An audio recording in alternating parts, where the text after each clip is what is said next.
Hello again, everyone. I'm Dr. George Simon, and welcome to another edition of the new Character Matters program, the program where we talk about what I consider to be the defining issue of our time, the character crisis that we face and that must be addressed if we're to make it in this crazy mixed up environment of ours. And today we're live for the next 45 minutes or so on the YouTube channel. And you can enter the studio and have a chat with me, ask questions if you want to do so. Use the link that's posted on the screen here, and you'll enter the waiting room. And when we get a minute, I will add you to the session, and we can have a discussion. Now, this program is recorded and will be edited and left online.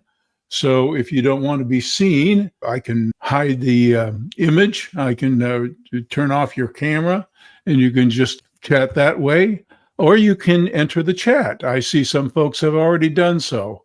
Hello to all you folks who have entered the chat. I'm glad to see that you're here. So you're welcome to ask any questions that you want, and I'm happy to do my best to answer them. I particularly want to talk today about all things narcissism related and all things gaslighting related, because these are the two most commonly researched topics on the internet these days. And even though there's a lot of good information out there, hopefully in part started by a conversation that we began many, many years ago, almost 30 years ago now, with the first edition of In Sheep's Clothing. Even though there's a lot of good information, there's a lot of misinformation too, and inaccurate information. So we can have a conversation about that as well. So let's get started. I want to say a few things about dysfunctional relationships and narcissism, because I get so many inquiries from folks. I most often get questions related to how do I get my partner, how do I get her or him to see what they're doing and what problems that it's causing. And I have some problems with that because therapists and relationship partners both make this same error. They assume that if the person just had higher awareness, that it would solve the problem. And that's not true. And we can talk more about this in just a minute, but I see that someone has entered the waiting room, and believe the camera is turned off, so perhaps the person doesn't want to be seen. But Daniel, I see you here, and I'm going to add you to the program. If your mic is live, I'll be able to hear you, and you can ask your question. Hey, Dr. Simon, this is Daniel Lawrence. How are you? I'm good. How are you? I'm great. Thanks so much for having this conversation publicly. I've been studying your works, and I think that you're doing some of the most important in work in society right now. I mean, every time I look at the length of time that you've been doing this work, it's very inspiring, because the issue, which is these character matters, it's gotten much worse over the last decade through the growth of social media, and this entire generation just has not a moral compass like previous ones. Yeah. Well, we human beings, I've said this all often, we've always had our character-related problems. Character is not an easy thing to develop. Oh, nice to see your face there, Daniel. If it were an easy task, everyone would do it, and the world would be a paradise. But it's never been an easy task, but it's particularly challenging in an age and in a culture steeped in narcissistic entitlement and egocentrism and grandiosity, and other disturbing features of our social milieu that make it harder than ever to develop that solid moral compass.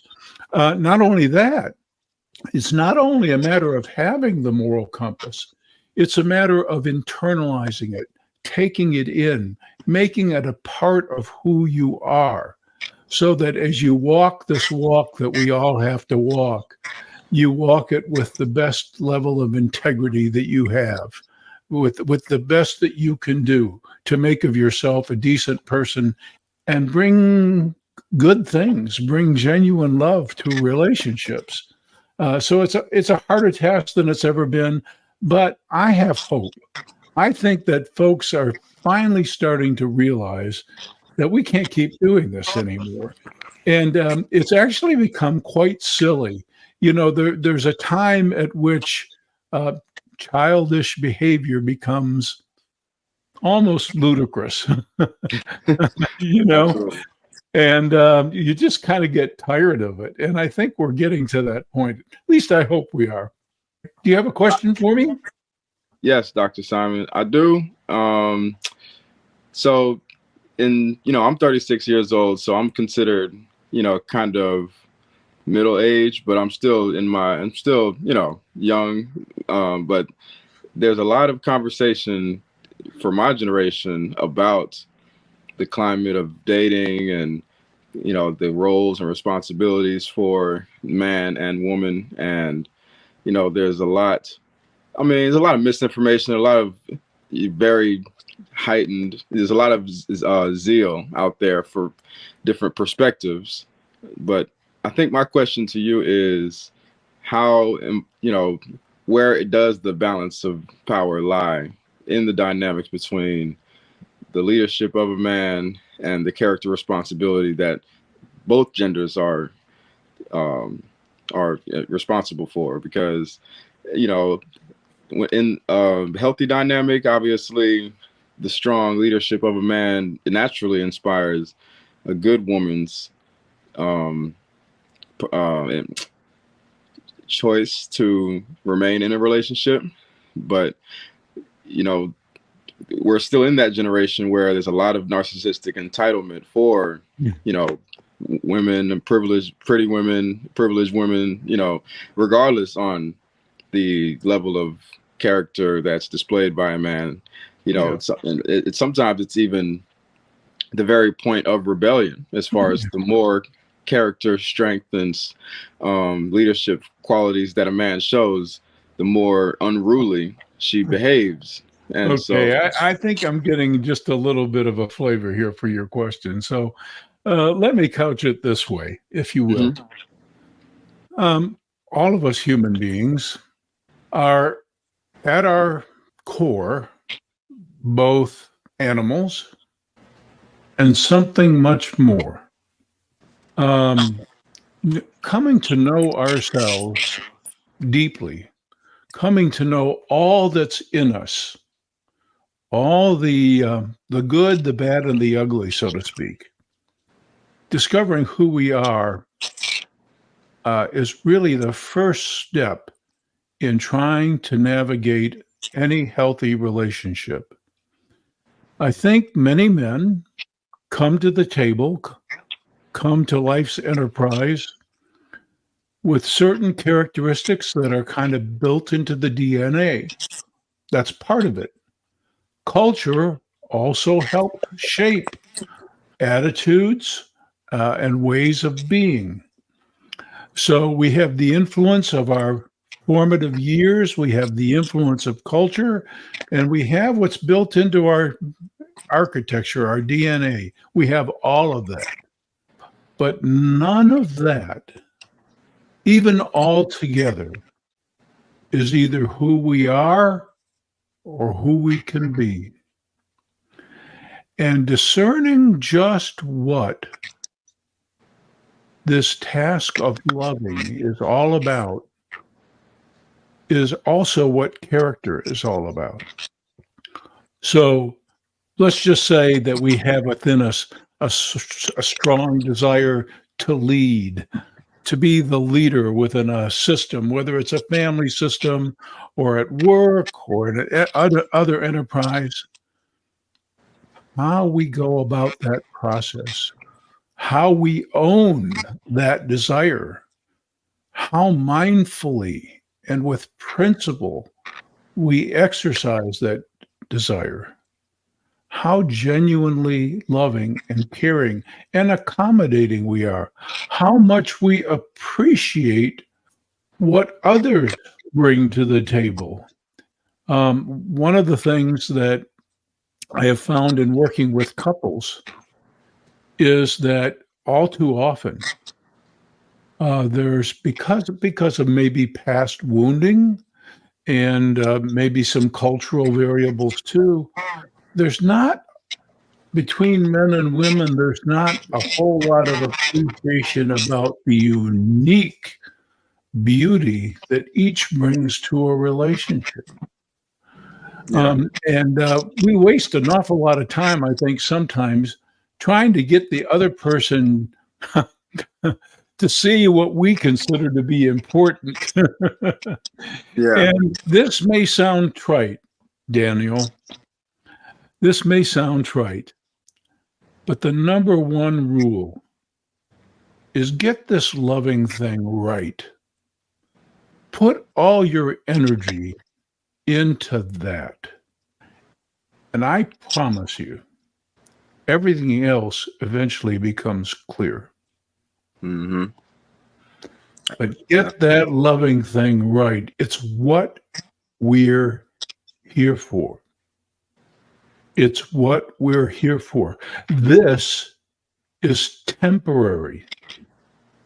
It Yeah. ends, and nobody really has a say-so about when. It could happen crossing that street this afternoon, right? Yes, it can. That's what The every wo- day is precious. the only thing that's certain is that this is temporary, but the task is universal and eternal, and that is to get the heart right, to get this loving thing down. We're the only creatures that have a choice about it. And that's what makes love possible, because love without a choice is not love at all. It can't be. It has to be freely chosen. Yeah, I agree. That's what makes it beautiful, and I really appreciate your sentiments. So I know you've had a few public conversations. I just wanted to ask, are you familiar with Dr. Russell Barkley? No, I'm not. He's an ADHD specialist, and not sure if I would implore you to, if you hadn't, to at least look up his name, because out of all the public conversations you have, I think that your sentiments, your purpose, and what he's doing for society, Dr. Russell Barkley, and those are probably the two main matters in our generation and in society that that can do some serious healing. ADHD and all of the things that are accused with it, whether it's clinical or whether it's self-diagnoses, that can be healed by the character matters that you are an expert in. And I think that your information is is probably the missing piece to what he's doing for society. So that's the only other name I would ever mention to you is Dr. Russell Barkley. Would you mind putting that in the chat or on the contact feature in the blog? Send that information to me and maybe one of the doctor's works. Okay. I'm sending his name in the chat right now, and you wanted me to send his works to where? You can just use the contact feature on the blog at drgeorgesimon.com. I will, Dr. George Simon. Thank you so much for your time and for this conversation. I'll continue to follow and support your works. All the best to you, Daniel. Thank you. God bless. God bless you. All right. Well, what a fine young person. And I say young. To me, 36 is very young. I think 36 is the new 26. At any rate, it seems like he's on the path to discernment, and I wish him very, very well there. Okay, well, we have more comments and some kudos and some amplifications than we do actual questions to answer. So let me continue a conversation or talking about what I was talking about earlier. especially with regard to the misinformation and inaccurate information that there is out there about narcissism and gaslighting and manipulation and various things. One of the things I came to realize early in my clinical research and in my other research is that character dysfunction of various types, character disturbance, is a spectrum phenomenon. I've said this many, many times, and I just can't say it enough. It varies as to type and degree. Therefore, not all narcissists are the same. Not all individuals who have some narcissistic traits in their character are psychopaths. You see certain things and they resonate with things that you have read online or read in books, and then perhaps you might jump to a conclusion. This is the danger that some of the information out there poses. We're talking about a very complex issue, one that has plagued mankind since the beginning. First of all, we weren't always civilized. For most of our existence, we were anything but. For most of our existence, we did what we thought we had to do merely to survive, and we weren't even in groups where we had to learn to cooperate and live together. That came later with tribes. And in some cases these days, unfortunately, I think we've reverted to a tribal mentality when we've got to move past that point. We're still evolving, and the process is difficult. I think it's actually meant to be. I think we're actually meant to have a difficult time with this. I think we're supposed to take time, make effort to discern what this whole enterprise is all about, what character is all about, what a healthy, wholesome relationship looks like. I think that's all part of what it is to be having this very human experience. And as I mentioned to Daniel when he asked his question, I think the main task is learning what love is all about. It's my deepest belief anyway. And it's an informed belief. I won't go into all the ways in which I believe I've been informed about this, but it's an informed belief. It's not just something I speculated about one day. The only thing that's certain is that this experience, for most of us, had a beginning and will have an end. It's not a permanent thing. So all the values and all the ways that the world basically trains us to behave and trains us to value, the things it trains us to value, in the big scheme of things, when you just really look at those things, whether it be material possessions or wealth or power, all those things that the world tells us are absolutely essential to our survival and well-being, once you embrace the bigger picture, none of that makes any sense anymore at all. That's one of the reasons why I wrote my most recent book, Essentials for the Journey. In my book, Character Disturbance, I outlined what I call the 10 Commandments of Character, the most essential life lessons that a person not only has to learn, but take deeply to heart in order to forge a really solid character of integrity. And for years, people asked me to expand on those principles, and in the early writing of Essentials for the Journey, I focused primarily on that.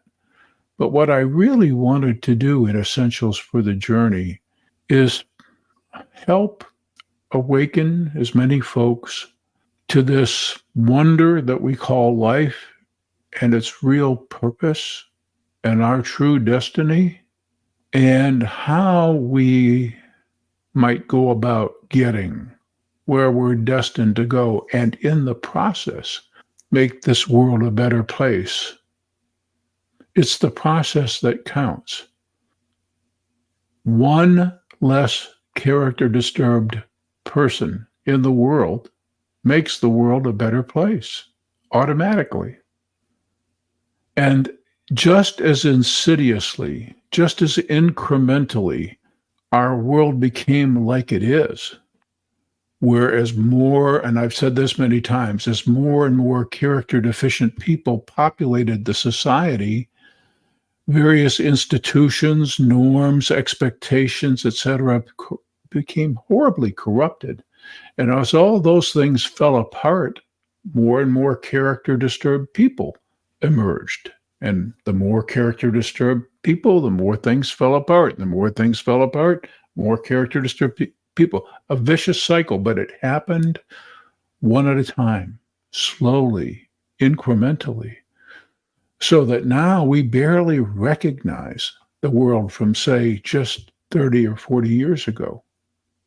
And so that's how the world has to change, one heart at a time, beginning with our own. That's where we have power. And it's infectious too. When we truly become all that we can be, people, by and large, people are positively affected by enlightened, decent, good people. And for most of us, where there's even a shred of decency, we respond by saying, boy, that person has something. And gosh, I want to be more like that person. And that's how the world will change. It has to change that way. It's the only way. The same way we got here is the same way we'll get out of the mess that we've made. I'm sorry, my vocal cord dysfunction is really acting up today, but I'm doing my best with it. So once again, if you have a question, you can either put it in the chat or you can click on the link that you see here and enter the studio, and we'll have a conversation live. I'm going to look at the chat here again and just see if there are any questions that I might want to address. And I want to talk a little bit about gaslighting. I see that we have another person entering the studio. So I'll go ahead and add Rachel to the stage. Rachel, hi and welcome. Hi, Dr. Simon. How are you? I'm good. It's really nice to meet you. I've read all your books, actually. Oh, my goodness. You're the one. The first time I read it, I was 24. I'm 28 now, and it's been really helpful in my life and even to better myself. So I just want to thank you so much. I'm so appreciative of the work that you've done. So my question relates to, is being with someone who has a character disturbance similar to like being in like a cult? Is it similar to that? It can be. It depends on how charismatic and charming the character disturbed person is. I've written a few articles about this. Not all of the most problematic characters are offensive in their manner. Some actually can be quite engaging and quite charming, and perhaps in a way they can actually be the most dangerous. It's very interesting. I've met a couple of real charmers in my life. And one of the things that's always struck me is not just their skill at having some sway or some hold over you, but their sense of entitlement to do it. It's not so much that they are looking for friends or for genuine relationship partners as they are looking for devotees, fans, adorers. So when you encounter those folks, it is kind of like a cult-like atmosphere. If folks like that didn't have some skills some capacity to charm, and some capacity to engage at fairly deep levels, they wouldn't cultivate a following. So somebody can charm the socks off of you. That doesn't make them a good person. Okay. Okay. And it's up to you, unfortunately, to do your homework. I say, unfortunately, it's always been the task. Unfortunately, today that task is harder because, well, for a few reasons. One, you usually doubt yourself.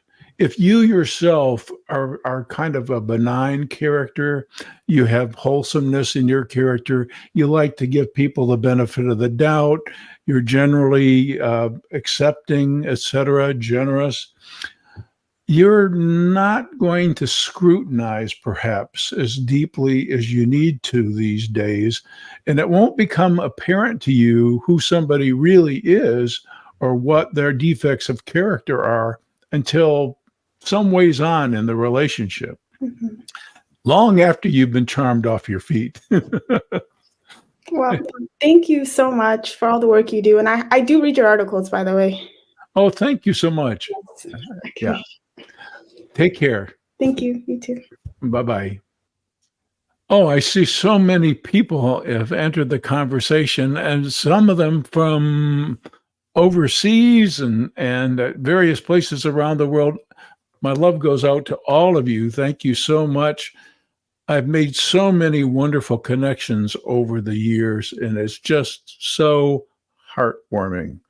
Just so heartwarming. So all of you who are sending well wishes, thank you so much. I'm so glad you're tuning in.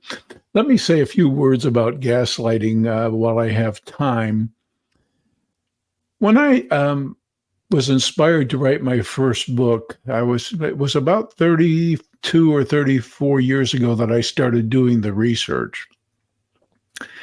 And I started witnessing something in my counseling encounters with folks who were in troubled relationships with someone who I have since later labeled a covert aggressive personality, someone who knows how to look good on the outside, but is not really all that good on the inside, and who uses various tactics to subtly get their way and manipulate their partner.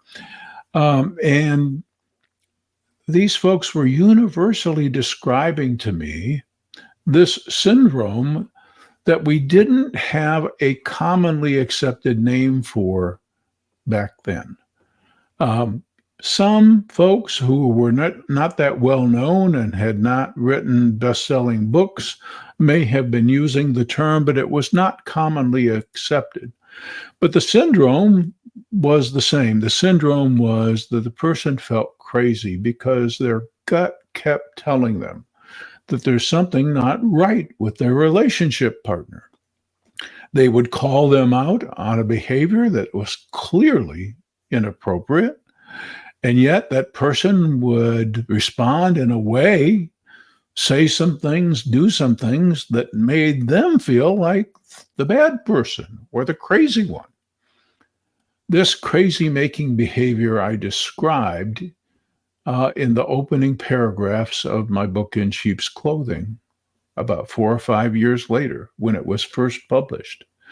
And I have to tell you that within weeks, all holy heck was breaking loose all over the place, because clearly some people, a lot of people, all around the country, all around the world actually, were experiencing this phenomenon that we commonly now call gaslighting. And I also came across the things that enhance this gaslighting effect.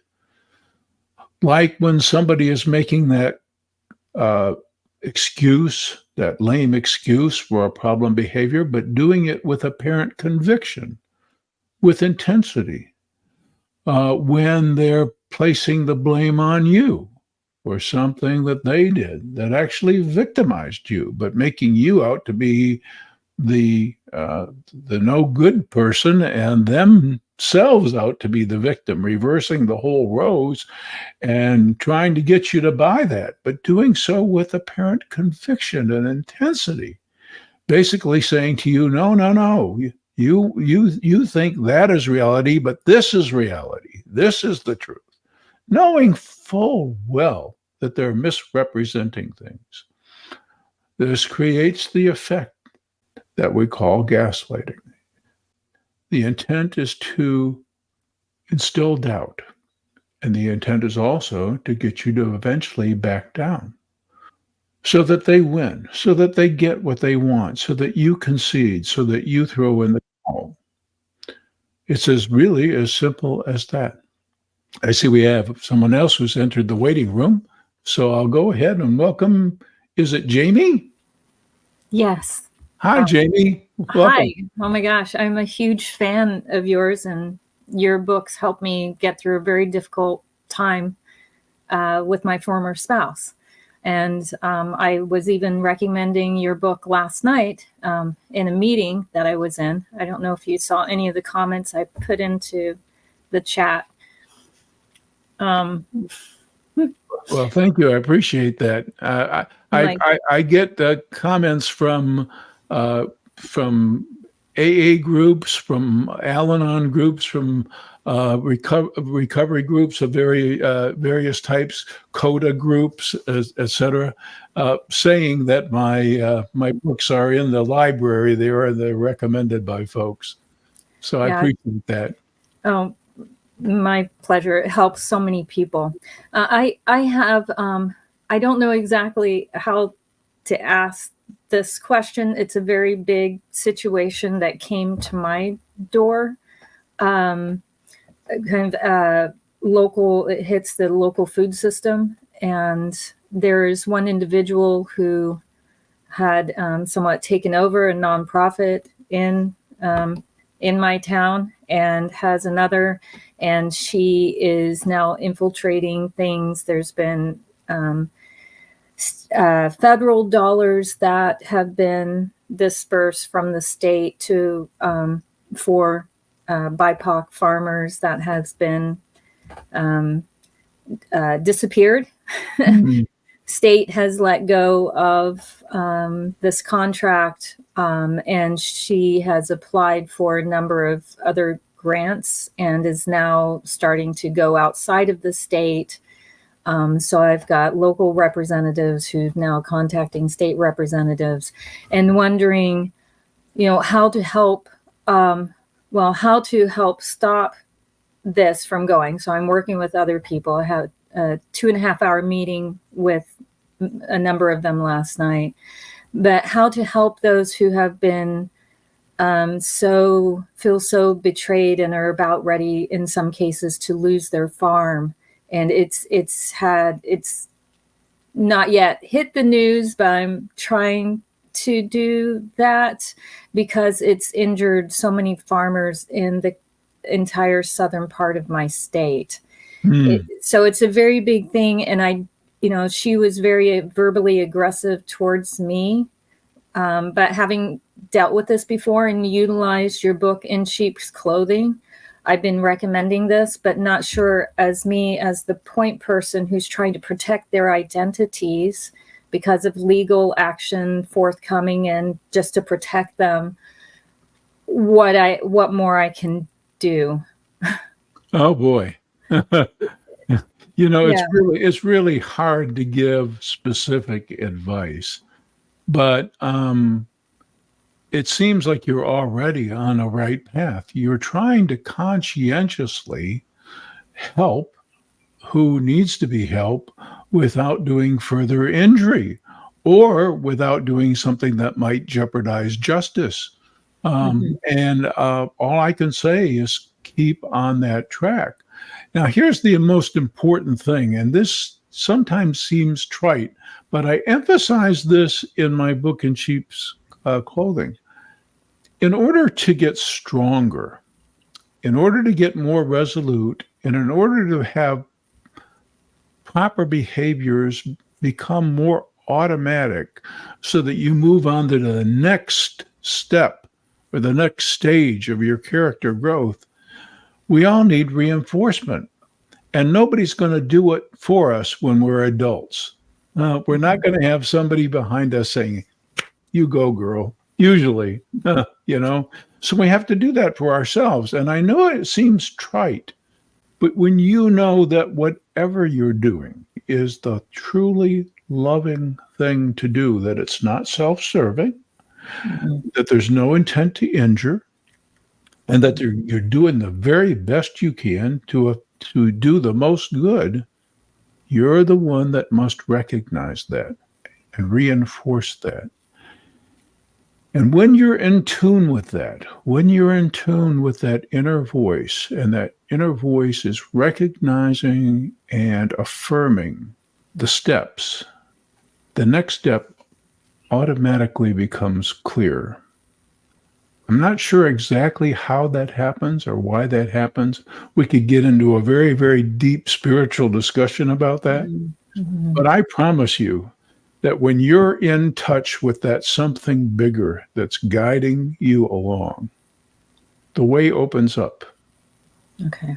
So that may seem like not great practical advice, but there it is nonetheless. I just, with last night, I did tell them I don't see, because this has to do with people of color, and I'm obviously not a person of color, but have always worked with people of various backgrounds and ethnicities and colors and all of that. And I said, I'm very flattered that they've chosen me for this somehow. It's a huge honor, but it's also quite terrifying to step into that. And I thought, from that spiritual aspect, I see everybody as a spirit, and this is the body within which they, live their life. We have different strengths and weaknesses, and meant here to be here to support one another. But it's still looking at my own human foibles of how do I best do this, and kind of just tell them I'm doing the best I can, and I keep open communications, open documents, but still making sure that everything's protected before I move forward. Yeah. So it's to the point where I will file a protective order against a few people if it comes to that. So I think other people maybe on this call and watching this has had similar things in their life, but I see that maybe this is something that God has prepared me for through those difficulties to be in this spot right now to help others. There you go. And that is where you place your trust. See, we want to place our trust in doing the right thing. One of the spiritual disciplines says God and God alone. As soon as we move away from that trust, we're already in anxiety-evoking territory. Stay on the path. Be with your heart. And so long as you know deep in your heart, it is of right heart, I promise you, things will become clear. They will become clear. Thank you. I'm so glad for all the years. Now I get to talk to you about something that's really big and helps many more people than just myself. So thank you so much. I really appreciate it. Oh, you're welcome. Have a good day, Jamie. Thank you. You too. Bye. I see that we have Brent in the waiting room. I wonder if it's the Brent that I know. I'm not sure, but we'll find out very shortly. Brent, welcome. Yes. Hi, Dr. It is. Yes, it is. I'd recognize that voice anywhere. How are you? I'm good. How are you? I'm doing fine. I have a quick comment here, and it's really based on the person who spoke just now. Something she said really triggered it for me. She said that basically, there are a lot of grants available, and there's financial incentives available for various purposes. But unfortunately, and of course, the theme of your work is, character disturbance and society struggling with this. But unfortunately, these grants and incentives are available to said people, character disturbed people. So it's an incentive. Yeah. And that's what came out of the she wasn't she wasn't talking about that, but it really Yeah. came out to me just now. Right. So what And we if you don't mind, Brent, let me amplify on that just a little bit, because this is something I've talked about in just about every show, every program on the internet, in the opening monologue. You can trace all of the problems we're having, whether they be financial problems, worldwide economic issues, social issues, conflicts. You can trace all of it to the character issues that we all struggle with and have since the dawn of time. And character is the only answer. And we have so many different opportunities to develop character, but it doesn't come naturally. The bigger problem, though, that we're facing right now is that there are very few structures left in our world that help the process along, that encourage character, that reinforce it. Instead, we have a cultural climate that makes it all too easy for us to be our worst selves. And so that has to change. We're not going to fix any of this overnight. We're not going, and we have to be content with that.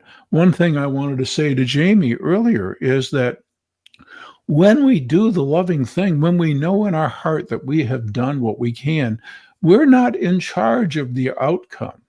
And we can't say that just because not every good thing that we wanted to happen happened, we can't say that we didn't do something wonderful. We did. We did. The rest is not in our hands, but it has to start somewhere. And it starts with each one of us as an individual, deciding, like I call this program's title, deciding that character matters after all, and that it matters more than anything, and discerning just exactly what that means. And as I mentioned in Essentials for the Journey, ultimately, I think it means learning how to be a real lover, learning what it's really all about. That's what we're capable of, but it has to come by choice, by hard choice. As I mentioned earlier, if building integrity of character were an easy task, everyone would do it and we'd be living in paradise. It's not. So I wanted to expand on that, but I sense that you had some more that you wanted to say about the other matter. Yeah. Well, not much more, actually. I think your answer was just good enough for me, actually. Just talking again to the fact that it's not easy. We have a hard work to do. And I think having read your books, etc., I'm thankful that you're encouraging us to become some part of the solution. I really appreciate that. You said just now that some systems are falling apart that should engender good character. And I guess you're encouraging us to become those systems in some kind of way. Thank you, Brent. We'll talk soon. It's been a very, very crazy week for me, and it doesn't get any better all through the month. But you'll hear from me real soon. Sure. No problem. Take care. Take care. Bye. Oh, let me just go through the comments again one more time to see that if there's a question that I really need to answer. It's so edifying that so many folks have joined the conversation today. I really appreciate it. I actually planned for this online session to go about 45 to 50 minutes. I think that I'll give it an extra 5 minutes today before we close out the program. Once again, a reminder, this program is being recorded and it will be edited and put up for the benefit of those who weren't able to tune in and for those who just might want to review some things again. Let me say one more thing about gaslighting. Now that there's so much information out there, and now that there's so many different ways to describe the tactics that I first outlined 30 years ago, there's so many ways now. It's really very edifying. When I first started, I mentioned this in my book, Essentials for the Journey. When I first started talking about these things and mentioning that there were these tactics that manipulative people used to throw you on the defensive and make you think you're crazy and all like that. When I was doing training in medical schools and doing grand rounds presentations, the students and the interns and the residents and staff people many times just simply walked out.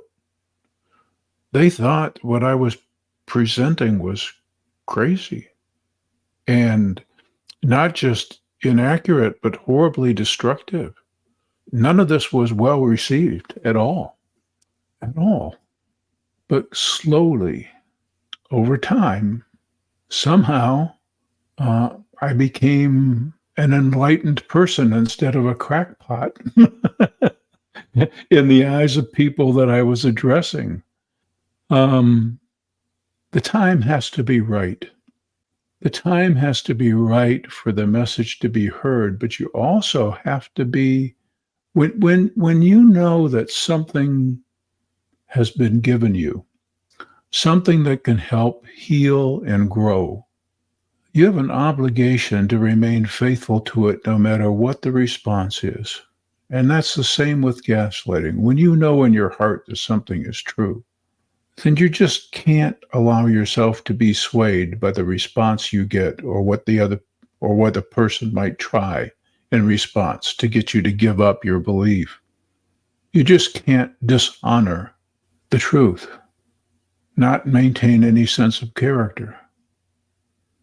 Now, you do have to examine your heart and be sure that what you feel and what you believe and etc. is true, is born of an honest, fair appraisal of things. But once you know it, once you know, for example, that someone is not treating you well, that their manner of speaking to you is disrespectful, or that they always have to be right, you always have to be wrong, etc., any of those things, or that they always have an excuse for an unacceptable behavior, and they make no effort to change it. Once you know these things, and once you're getting a reasonably good idea of the character deficiency in another person, you need to hold that truth in your heart and honor it. I mentioned in Essentials for the Journey that the truth has power, but for the character disturbed individual, the truth only gets in the way of them having their way or getting what they want from you. And that's why, for the most narcissistic among us, for the most grandiose among us, for the near delusional among us, the truth is what they say it is, because they don't want anything or anyone, anything bigger standing in their way. And the most narcissistic among us can't even conceive of anything bigger than them and their own wants and desires. There's so much to say, and there's equally so much to do. But given how daunting the task is, it has to start somewhere, and that's in the hearts of each one of us. Each one of us can do our part in changing the toxic zeitgeist or culture of our time by being one less character-impaired person in the world, in the hope that character is ultimately infectious and that the way we operate can be attractive when another person's heart is right and ready to embrace it. All the great spiritual traditions have similar stories to tell about how the message spread, one heart at a time, beginning with our own. So, with that in mind, I think we'll close out this live edition of Character Matters. Thank you once again to all of you here in the chat, all of you from all around the world. You have no idea how much it means to have the support that I've witnessed and to have all the goodwill that's been sent my way. It's a far cry from the early days when I knew I had to speak some of my truth to folks and didn't get a really great reception. It's a far cry from that. I'm blessed beyond measure, and I can't thank you enough.